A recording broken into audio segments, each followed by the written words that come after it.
वामपंथी विचारधाराचे काही जे देश आहेत त्यांना असं वाटतं की बंगालमध्ये पुन्हा वाम दलांना काही यश मिळू शकतं का. परंतु विधानसभेच्या वेळेला जी लोक बीजेपी मध्ये गेली, तो जो शिफ्ट आहे तो मतदाताला आवडलेला दिसतो असं नाही. कारण त्यांच्यासाठी रामपेक्षा काली मा आणि मातृशक्ती जास्त इव्हॉक करतं, म्हणजे जास्त अपील करतं. लेफ्टचा जो मतदाता होतो त्यांना एक काँग्रेस आहे जाण्यासाठी, म्हणजे ते काँग्रेस आणि लेफ्टची मतं जर एकामेकाला ट्रान्सफर झाली तर मग तो लेफ्टचा आणि काँग्रेसचा मतदाता जो बीजेपीला जाण्याची भीती होती ती तिला नाही.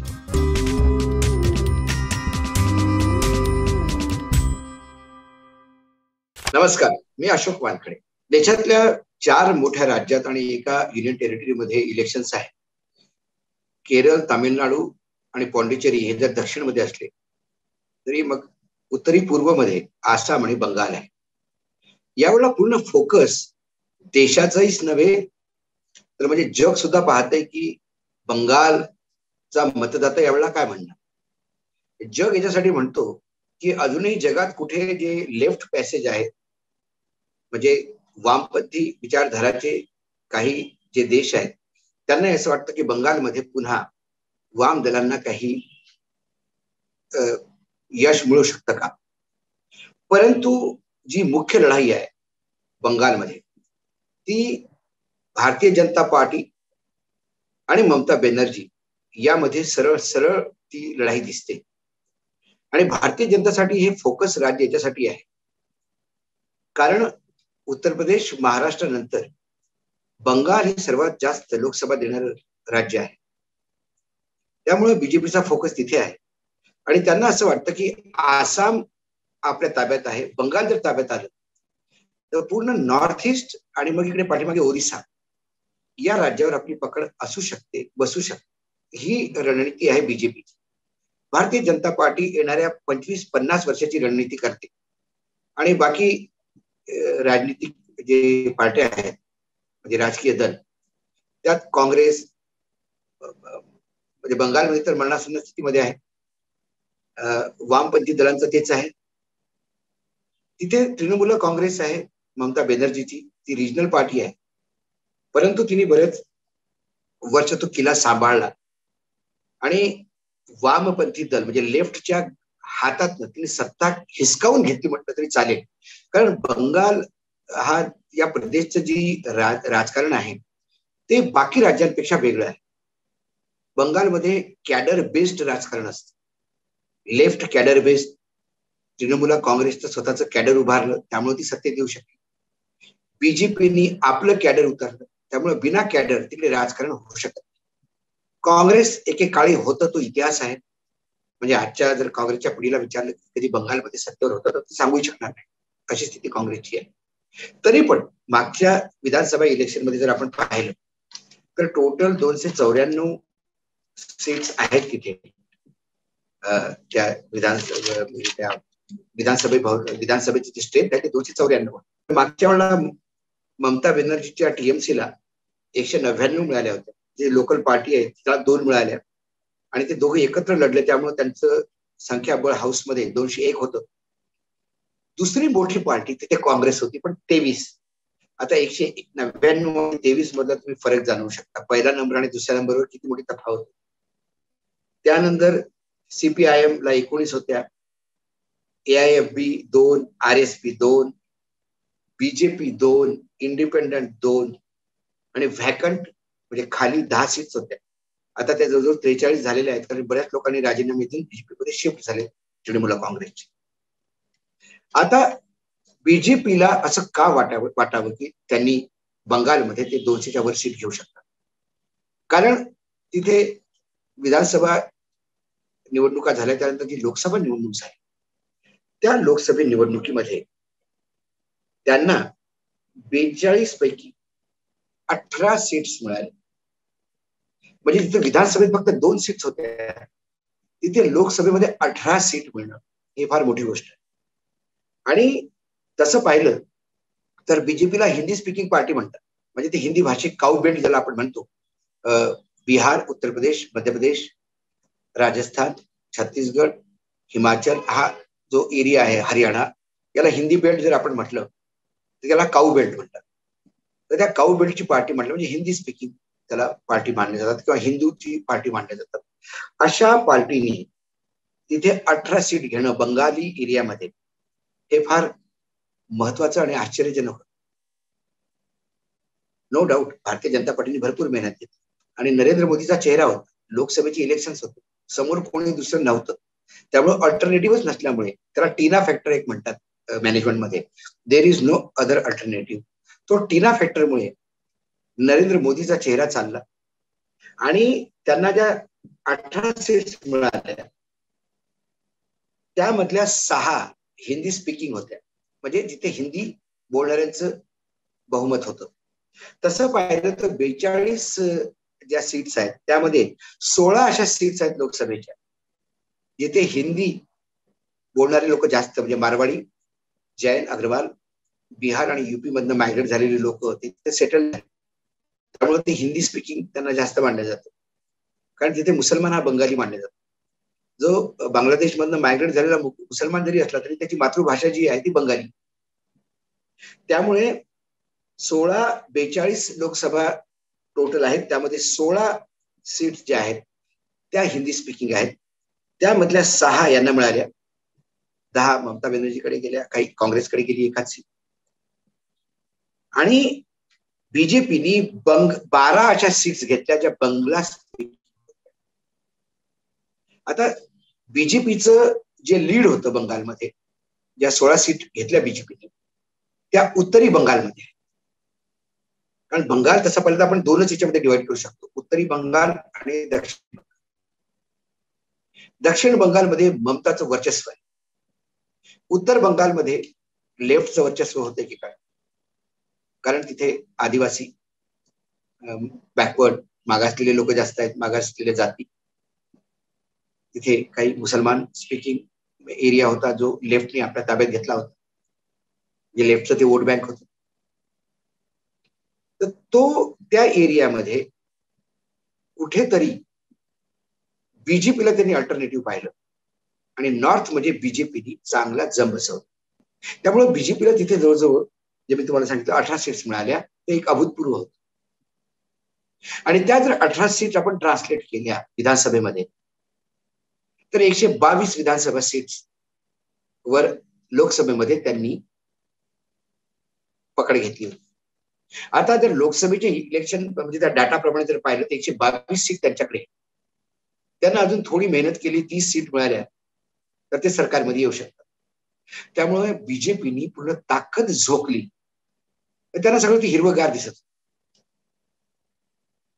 परंतु लोकसभेपासून या विधानसभेपर्यंत ममताला सुद्धा कळलं की उत्तरेकडे आपण कमजोर पडतोय, म्हणून तिने आदिवासी मागासलेल्या लोकांसाठी भरपूर योजना सुरू केल्या, स्त्रियांसाठी भरपूर योजना सुरू केल्या आणि त्या योजना क्रियान्वित झाल्या. ग्राउंड रियालिटी जर पाहिलं आपण, म्हणजे मी टेलिव्हिजन चॅनल्स किंवा पेपर वाचून मत बनवण्याच्या याच्यात नाही, कारण आजकाल बऱ्याचशा गोष्टी मार्केटिंगचा पॅक्ट, म्हणजे हा मार्केटिंगचा हिस्सा झालेला आहे. जेव्हा राजकीय दल निवडणुका लढतात तेव्हा ते बाकायदा मीडियाला मॅनेज करतात आणि एक सेंटिमेंट बनवण्याचा प्रयत्न करतात.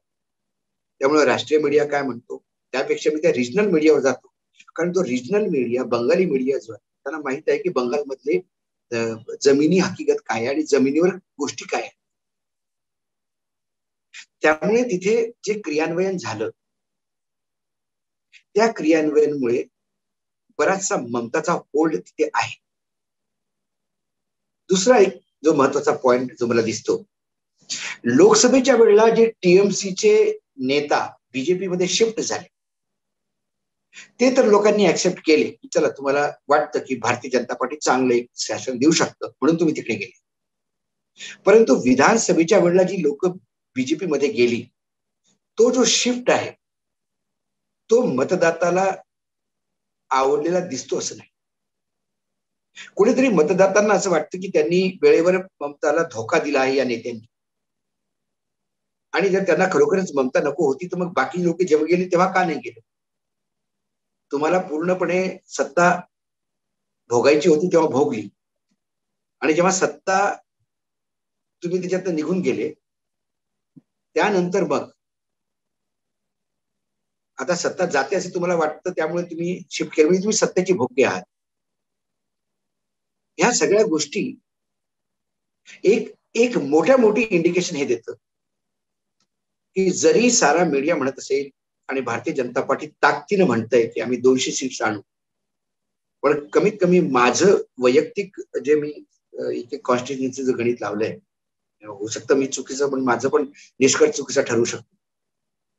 सध्या तरी मला तिथे ममता वरचढ दिसते, म्हणजे ममताचं सरकार बनताना दिसतं. याला 3-4 पॉइंट. सर्वात पहिले की बीजेपीने जी राम घोष तिथे चालू केला, जय श्रीरामचा जो घोष चालू केला, तो हिंदी स्पीकिंग मध्ये तर जिथे हिंदीचे लोक आहेत ते चालू शकतो, पण बाय अँड लार्ज बंगाली लोक जी आहेत ती कुठे ना कुठे तिथं शिफ्ट झालेली आहे. कारण त्यांच्यासाठी रामपेक्षा काली मा आणि मातृशक्ती हे जास्त इव्हॉक करतं, म्हणजे हे जास्त अपील करतं, आणि ममता ही ती करत आली. ममताला माहित आहे की यावेळेला काँग्रेस आणि लेफ्ट एकत्र लढतंय, त्यामुळे लेफ्टचा जो मतदाता होतो त्यांना एक काँग्रेस आहे जाण्यासाठी, म्हणजे ते काँग्रेस आणि लेफ्टची मतं जर एकामेकाला ट्रान्सफर झाली तर मग तो लेफ्टचा आणि काँग्रेसचा मतदाता जो बीजेपीला जाण्याची भीती होती ती तिला नाही. दुसरी गोष्ट, तिचं एक मतदान इंटॅक्ट आहे, आणि स्त्रिया, उत्तर प्रदेशचं योगींचं इलेक्शन किंवा बिहारचं आता जे विधानसभा निवडणुका झाल्या, त्यामुळे स्त्रियांचं मतदान हे फार महत्वपूर्ण ठरलेलं आहे. आणि जे जे लोक तिथे सत्तेमध्ये आहेत, म्हणजे उत्तर प्रदेशमध्ये जेव्हा इलेक्शन झाली तेव्हा ट्रिपल तलाकचा इश्यू होता, आणि एन ब्लॉक महिलांनी,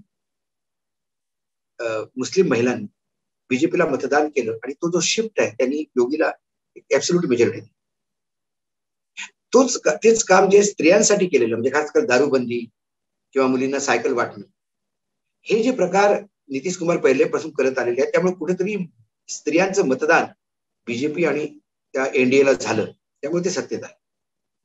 बंगालमध्ये स्त्रियांचं मतदान लेफ्ट राईट सेंटर म्हणजे अक्रॉस द पार्टी लाईन हे ममताच्या बाजूला झुकताना दिसतंय. त्यांना ती आपली वाटते, त्यांना ती एक शक्ती वाटते, आणि स्त्रियांसाठी ज्या, महिलांसाठी ज्या योजना लॉन्च केल्या, मुलींसाठी ज्या योजना लॉन्च केल्या, तिची फळं आता तिला भेटतील असं वाटतं. दुसरी गोष्ट, या बंगालच्या या इलेक्शन मध्ये जे मोठे, म्हणजे ते कळतं जे बंगालमध्ये आतापर्यंत होत नव्हतं, ही बंगालचं हे जे इलेक्शन आहे हे भितारा घातचं इलेक्शन असं म्हटलं. म्हणजे प्रत्येकच पार्टीत विभीषण बसलेले. बीजेपी मध्ये ओरिजिनल बीजेपी, लोकसभेच्या वेळेला तृणमूलामधनं आलेले नंतर झालेले बीजेपी, आणि आता वेळेवर शिफ्ट झालेली बीजेपी, यामध्ये भयानक तफावत. यात सत्ता संघर्ष इतका झालाय की ते आपलेच ज्यांना तिकीट मिळाले नाही ते आपलेच उमेदवारांना कसं हरवू शकतो याचं प्लॅनिंग करून बसलेले. तृणमूला काँग्रेसमध्ये ज्या लोकांची तिने तिकीट काढली तिथे भितारा घात आहे होण्याची चान्सेस आहेत. आणि लेफ्ट आणि काँग्रेसमध्ये तुम्हाला सांगितलं भितारा जास्त नगण्य स्थितीमध्ये आहे. त्यामुळे भितारा घातचा हा प्रकार पहिल्यांदा बंगालमध्ये फार मोठ्या प्रमाणावर दिसतो, आणि दोन्ही राजकीय दल याच्यात परेशान आहेत. उदाहरणार्थ जर ग्रेटर कलकत्ता जर तुम्ही पाहिलं, म्हणजे कलकत्ता आणि आसपासच्या सगळ्या सीट्स मध्ये तिथे एकच सीट बीजेपीची येईल असं वाटतं, ती म्हणजे जोडसाकू सीट आहे, जोडसाकू कॉन्स्टिट्युन्सी. तिथे मैना देवी पुरोहित ही बीजेपीची उमेदवार आहे. तिथे ऑलरेडी राहुल सिन्हा जे बीजेपीचे अध्यक्ष आहेत, तिथं हारलेले आहेत मागचे इलेक्शन, पण यावेळेला तिला जिंकायचं चान्स याच्यासाठी असं वाटतं बीजेपीला, म्हणजे माझं असं मला वाटतं की ती सीट निघेल बीजेपीसाठी. कारण टीएमसीची जी सिटिंग एमएलए होती स्मिता बक्षी, ती आणि तिचे पती या दोघांचं फार वलय आहे. तिचं तिकीट काढल्यामुळे ते लोक घरी बसले, त्यामुळे तिथे टीएमसी कुठेतरी लंगडी झाल्यासारखं वाटतं आणि बीजेपी निघेल. बाकी कुठल्याही कॉन्स्टिट्युन्सीमध्ये मला बीजेपी ग्रेटर कलकत्तामध्ये निघताना दिसत. त्यामुळं मला माझं आकलन असं आहे की तिथे टीएमसी सत्तेत येईल. दुसरी महत्वाची गोष्ट म्हणजे भारतीय जनता पार्टी आज सध्या 2 सीटवर आहे. 2 वरनं जर ती 90 वर पोहोचली तर ही फार मोठी जंप असेल. म्हणजे भारतीय जनता पार्टी सत्तेत जरी नाही आली तरी त्यांना विनिंग सिच्युएशन आहे. कारण पुढची विधानसभा भारतीय जनता पार्टीसाठी ताकदीनं लढण्यासाठी आहे, कारण स्वतःच्या तेवढ्या सीट्स आहेत. येणाऱ्या 2024च्या लोकसभेमध्ये त्यांचं अजून स्थिती मजबूत होईल. किंवा जेव्हा काहीच नव्हतं तेव्हा त्यांनी 16, 17, 18 सीट्स घेतल्या. जर त्यांच्याकडे 90 एमएलए असतील तर त्या सीट्स 18 वरनं 28 व्हायला वेळ लागणार. त्यामुळे बीजेपीसाठी विन विन पोझिशन आहे. दीदी वापस आली तर दीदीला ती विन विन पोझिशन आहे की आता शेवटची एक वेळ इज्जत वाचली कमी. आणि भारतीय जनता पार्टी नेहमी ताकदीनं निवडणुका लढते, याच्यात काही दोन मतच नाही. म्हणजे आता हैदराबादची जर आपण इलेक्शन पाहिलं म्युनिसिपल कॉर्पोरेशनचं, ते पण त्यांनी एका राज्याचं इलेक्शन सारखं लढलं. आणि उद्या समजा सत्तेत नाही आली तर ते सगळे त्याच्यातच तो विजय उत्सव म्हणजे विजयच उत्सव मानतील. कारण 2 वरनं 90 वर आले तर आमचा फार मोठा विजय आहे. सत्तेत आले तर फारच मोठा विजय.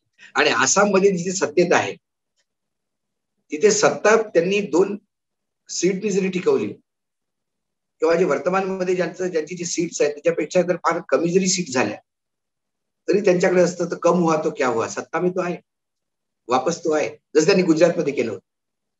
गुजरातमध्ये नरेंद्र मोदी पंतप्रधान, अमित शहा राष्ट्रीय अध्यक्ष, सगळे मुख्यमंत्री, सगळे कॅबिनेट मंत्री एका छोट्या राज्यात 30-30 दिवस ठाण म्हणून बसले. लाखो करोड रुपये खर्च झाला आणि बीजेपी 100 वर पोहोचू शकली नाही.